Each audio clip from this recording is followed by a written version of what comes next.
Hello बच्चों, let's read this question. The question says the value of a, b, c if 0 to b, c, a, b minus c, a minus b, c is orthogonal are.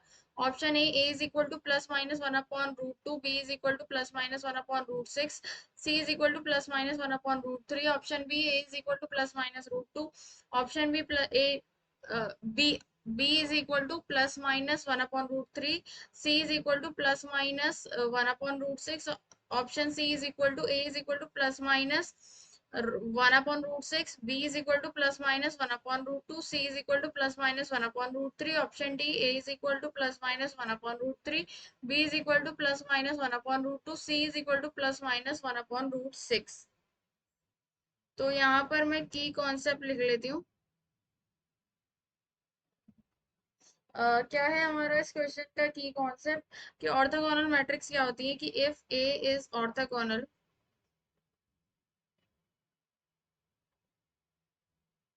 Then A into A transpose of A is equal to I identity matrix के बराबर होता है। ठीक है, अब यहाँ पर कह रहे हैं कि ये जो मैट्रिक्स गिवन है वो ऑर्थोगोनल है, तो मैं इसको मान लेती हूँ लेट ए, ये मैट्रिक्स ए के बराबर है which is equals to 0 two B C A B minus C और A minus B C orthogonal है। इसका हम ट्रांसपोर्ट निकालें तो A dash is equal to कितना आएगा, 0 B C two B C minus C A minus B.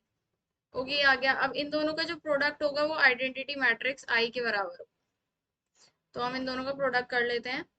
क्या है, 0 two B C A B minus C A minus B C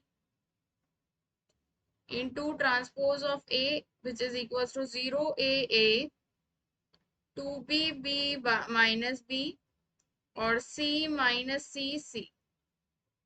identity matrix हमारी 1 0 0 0 1 0 0 0 1। अब इसका प्रोडक्ट करेंगे तो क्या आएगा, 2B² 4B²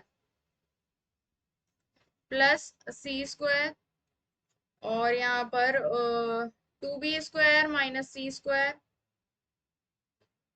माइनस C² और इधर आ जाएगा माइनस 2B²। इसका 0 होगा माइनस 2B² प्लस C²। यहाँ पर आएगा 2B² minus C² A² plus B² plus C²। ठीक है, इधर आएगा A²। देखो यहाँ से इसकी कैसे करते हैं, ये रो की कॉलम से होती है, तो पहले हम क्या करेंगे, ये तो हमने कर लिया ना। अब सेकंड, इसकी सेकंड रो की थर्ड कॉलम से, तो A² minus B² minus C²। अब इसमें क्या आएगा, ये फर्स्ट थर्ड रो की फर्स्ट कॉलम से, तो माइनस 2B² प्लस C²। इसी तरीके से यहाँ पे A² plus B² plus minus C², A² minus B² minus C² और A² plus B² plus C² which is equals to 1 0 0 0 1 0 0 0 1। अब मैं इनको कंपेयर करूं तो मेरे पास क्या क्या वैल्यूज आएंगी, हमारे पास ये बराबर आएगा किसके, 4B² plus C² is equal to 1 के बराबर आएगा। 2B² minus C² is equal to 0 के बराबर आएगा और C² is equal to minus 2B² plus C² is equal to 0 के बराबर आएगा। ठीक है, तो ये तो सेम ही कंडीशन है, यहाँ से बन रहा है 2B² is equal to C²। Okay, तो ये आ गया हमारे पास। और यहाँ से क्या आ जाएगा, और हमारे पास क्या है, एक तो ये बन रहा है 4B² plus C² is equal to 1। तो यहाँ पर मैं क्या करूँ, C² की जगह 2B² रख दूँ, तो ये हो जाएगा 4B² plus 2B² is equals to 1, मतलब 6B² इज इक्वल टू 1। तो B² is equal to 1 upon 6 और B is equal to plus minus 1 upon root 6। Okay, ये हो गया। अब हम क्या करना है, सी निकालते हैं, सी स्क्वायर। ठीक है, तो बी की वैल्यू हम यहाँ रख देंगे, तो सी स्क्वायर आ जाएगा। तो C square is equal to 2 into B square कितना है, 1/6, 1/3। तो C is equal to plus minus 1/√3। अब क्या निकालना है, ए स्क्वायर निकालना है। तो A square plus B square plus C square जो है वो 1 के बराबर है। तो A square plus B square कितना है, 1/6 plus C square 1/3 is equal to 1। A square is equal to 1 minus 1/6 minus 1/3।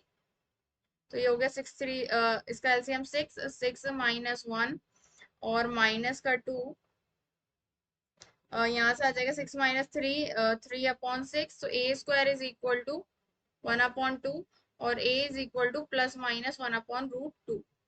ठीक है, b कितना आया, b is equal to plus minus 1/√6 और c is equal to plus minus 1/√3। ठीक है, तो a की वैल्यू आई है plus minus 1/√2, b is equal to plus minus 1/√6 और c is equal to plus minus 1/√3। Okay, so the final answer is a is equal to plus minus 1/√2, b is equal to plus minus 1/√6, c is equal to plus minus 1/√3. Option A is correct. Hope you understood it well. Best of luck. Thank you.